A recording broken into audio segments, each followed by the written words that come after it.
from Bandera, Texas. Marshall Patton from Bandera, Texas.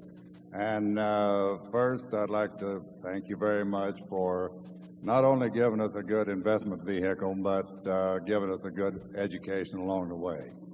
And thanks a lot for the 2-volume set of the letters to stockholders over the years. It's required reading around our place.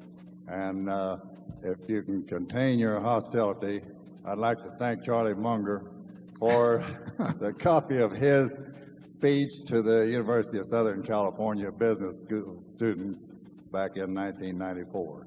It's also required reading. And I wanted to ask you, when are you going to write your book? Well, first of all, I'd like to comment on Charlie's talk there. I think every investor in the world ought to read that talk before they invest. I think that's a classic, and we have copies available we mailed it out a year or so ago to the shareholders at that time. But anybody'd like a copy of that talk, I'd be glad to supply it. There doesn't seem to be any need for me to write a book. Everybody else is doing it. We've got Janet Lowe here, who just wrote the most recent one. And, at one time or another, I've said everything I know and a good bit more. So I've never felt compelled to do. I really feel that the annual reports are sort of a book on the installment system. Plus, I think very few people write 2 books, and I have this kind of unwarranted optimism, I guess, that the best is always yet to come, and that there are a lot more interesting things are going to happen. And I would hate to preclude commenting on those. So I think it's going to be a few years, but I may get around to it at some point.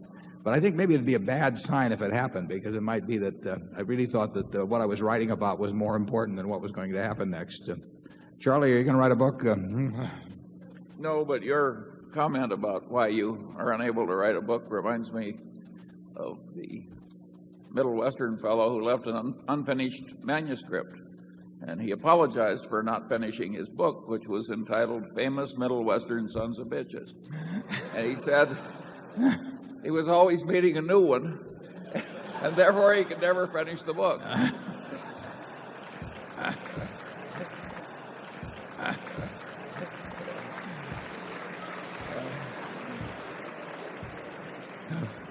As a courtesy, Charlie and I are leaving each other out of the book that we write. Charlie grew up in Nebraska, and he's authentic. He has the credentials to prove it. We worked in the same grocery store at different times many years ago.